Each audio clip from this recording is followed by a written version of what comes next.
Hello everyone, welcome back to Mr. Twilight, where we dive deep into real-life horror stories and chilling mysteries that might just make you double. Check your lease before signing. If you're a fan of spine-tingling tales, be sure to hit subscribe, like the video, and turn on notifications so you won't miss a single story. Today, I'll be sharing 3 real horror stories about shockingly cheap houses, based on interviews with the very victims who lived through them. These homes were priced so low it seemed too good to be true. And as you'll soon find out, dark secrets lurked behind those bargains. Get ready, because these stories are not for the faint of heart. Let's dive in. Story 1. The house with screams in the walls. Our first story takes us to Portland, Oregon, and I have to admit, after hearing Emily Carter recount her experience, I immediately checked my own walls for anything strange. This is truly the story of a cheap house with a horrifying past that no one wanted to talk about. I found Emily through a post on X, where she briefly shared her chilling experience living in a house in Portland. After reaching out, she agreed to tell her story in more detail, and what she described sent shivers down my spine. In 2018, Emily, then 29 years old, had just landed a new job in Portland and was looking for a place to rent. She came across a charming one-story wooden house in the suburbs, featuring 2 bedrooms, a yard, and a rent price that was half of what similar homes were going for. The landlord mentioned the house had been vacant for over a year because it was to find the right tenant. Seeing it as a golden opportunity, Emily signed the lease right away. In the first few days, Emily noticed a strange, earthy smell in the house, almost like freshly dug soil. Then, on the 4th night, she was jolted awake by screaming. Not from outside, but from beneath the floor. It sounded like a woman being tortured, screaming and begging for help. Terrified, she tore up the carpet to inspect the floor, but found only solid wooden boards. Yet, the screams returned night after night, always at 2 a.m., often accompanied by a scratching noise, like fingernails clawing desperately at wood. Emily searched the house from top to bottom, but found nothing unusual. Still, the horrifying pattern continued, screams at 2 a.m., desperate for answers. Emily started recording the noises and sent them to a friend who worked as a sound engineer. After analyzing the clips, he said the screams had a bizarre frequency, almost as if they were coming from inside a sealed, hollow space, possibly hidden within the walls. Emily called a friend who was a carpenter to help inspect the house. When they pried open the wooden floorboards in the bedroom, they discovered a hidden compartment, a small underground cellar containing human bone fragments, a torn dress, and an old doll with its face split in half. On the cellar wall, written in dried blood, were the chilling words, "Thee will never find me." Emily screamed and fainted on the spot. Inside the cellar, they also found an old journal, filled with frantic, scribbled entries like, "They locked me in here. I can't breathe." The journal had no name, but the last dated entry was from 1987. Emily immediately called the police, who launched a full investigation. It turned out that the house had once belonged to a man convicted in the 1980s for kidnapping and imprisoning a woman for several years. Authorities believe the victim had been trapped inside a secret chamber within the walls and may have died there. During their investigation, police found traces of human bone in the hidden space, but the remains were too fragmentary to identify. After the horrifying discovery, Emily moved out immediately.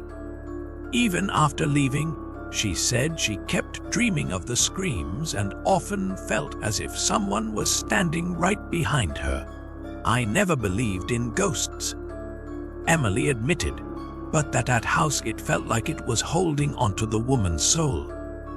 Friends, Emily's story has haunted me ever since. It feels so real and raw. A cheap house might seem like a dream, but sometimes it hides unimaginable horrors. If you ever hear strange noises inside the walls, don't just assume it's rats. What do you think about Emily's story? Would you dare rent a house like that? Story 2. The apartment with strange photos. Alright friends, our second story takes us to Miami, and let me warn you up front. If you're afraid of being watched, this one might make you want to shut off your phone's camera right now. I interviewed Javier Morales via Zoom, and even through the screen, I could see him trembling as he recounted what happened in his eerily cheap apartment. Javier, a freelance photographer, moved to Miami in 2020, hoping for a fresh spark of creative inspiration. He found a fully furnished studio apartment in the Wynwood neighborhood through a real estate website, with rent so low it felt suspiciously good. The landlord claimed the unit had just been renovated after a minor incident, led the previous tenant to move out. Javier assumed it was something trivial, maybe plumbing, and signed the lease. At first, everything seemed perfect. The apartment had great lighting, sleek furniture, and just the right vibe for editing photos. But one night, while working late, Javier glanced at the living room mirror and saw a figure standing behind him, a woman with a pale face and pitch black eyes. He turned around. No one was there. I thought I was hallucinating, Javier recalled, but it happened every single night after that. Soon, things got worse. Javier began receiving strange emails from an unknown address, each containing photos of him inside the apartment, eating, sleeping, working. At first, I thought it was a prank, he said, but the angles they were taken from places no one could physically be. Like from the ceiling, Javier started taking his own photos to document the activity.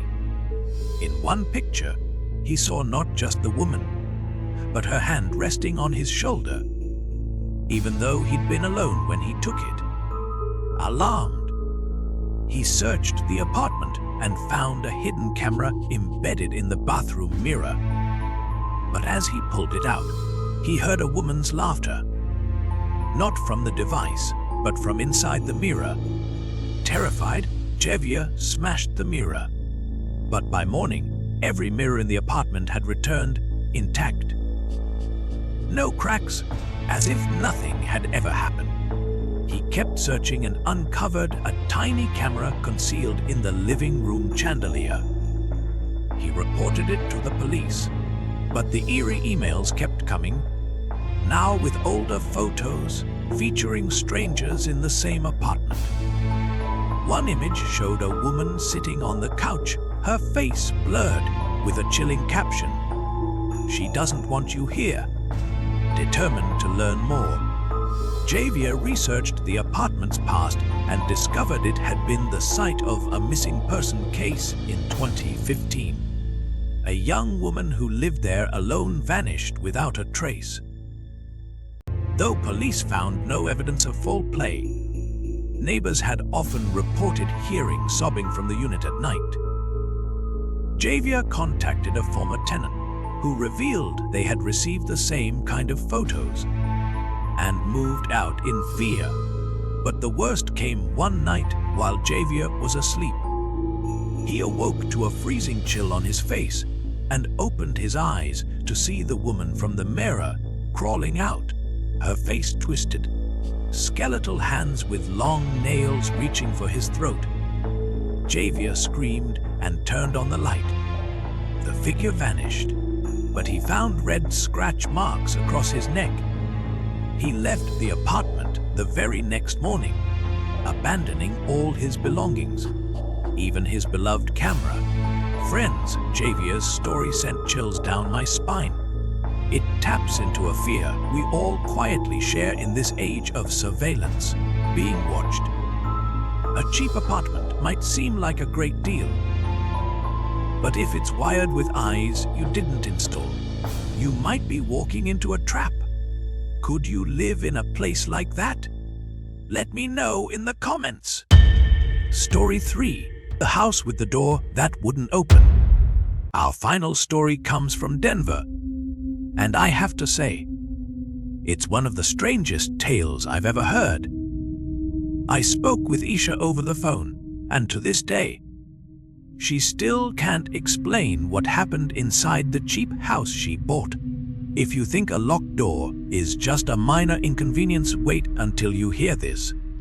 Aisha, a 27-year-old teacher, bought a small house in Denver in 2022 after saving up for years. The house, located in the Aurora neighborhood, had 3 bedrooms, a backyard, and was priced at only 65% of the market value. The real estate agent said the price was low because the house needed minor repairs, but mentioned nothing about its history. It was old, but to Aisha, it was a bargain. She bought it immediately. From the very first day, Aisha noticed a small iron door in the basement, secured with a heavy, rusted padlock. The previous owner told her it was a storage room and they had lost the key, so she thought nothing of it. But at night, she started hearing knocking sounds. Not loud bangs, but the delicate tapping of fingernails on metal, accompanied by whispers. "Open the door." She tried to ignore it, but the sounds grew louder. Terrified, Aisha called a locksmith. The lock was too old and complex to pick, so they decided to break it. Behind the door was a small empty room, bare except for one thing: a large mirror mounted on the wall. That's when it got truly bizarre. When Aisha looked into the mirror, her reflection lagged, moving a second slower than she did, like it had a mind of its own. Suddenly, she saw dozens of glowing red eyes staring back at her from the glass. Then, a cold hand reached out and grabbed her wrist, yanking her forward. The locksmith heard her scream and pulled her away. They slammed the door shut and sealed it again. But the house didn't return to normal. It became a nightmare. Aisha began seeing headless figures roaming the halls at night, always drifting toward the basement. One night, she woke up standing in front of the iron door, clutching a key, even though she had no memory of getting out of bed. Peering through the door's gap, she saw a twisted, mouthless face staring back at her, and it whispered her name. Voices from the room began chanting a warning over and over. "Don't look in the mirror." Aisha fled upstairs and called her boyfriend. They both moved out the next morning, leaving everything behind. Later, Aisha uncovered the house's disturbing past. In 1998, it had been the site of a murder, suicide. A man killed his wife and then took his own life in the basement. Neighbors remembered that he often stood in front of an old mirror, whispering as if speaking to someone trapped inside. Aisha believes the mirror she found was the same one, and that it was the source of everything that happened. Friends, Aisha's story is haunting because it turns ordinary things, a locked door, a mirror, into the heart of pure terror. A cheap house might sound like a dream come true, but sometimes it hides secrets you don't want to uncover. Would you dare live in a home with a locked door you're not allowed to open? Let me know in the comments below. So, we've explored 3 true horror stories tied to bargain homes. The house with screams in the walls in Portland, the apartment with strange photos in Miami, and the house with the door that wouldn't open in Denver. These stories remind us that a great real estate deal might come with nightmares you never expected. If you enjoyed this video, leave a comment and share any eerie stories you've heard about cheap houses or haunted homes. Don't forget to like, share, and subscribe. It really motivates me to create more creepy content. Thanks for watching. And next time you see a house that seems too good to be true, make sure you dig into its history first. Until next time, stay safe and stay curious.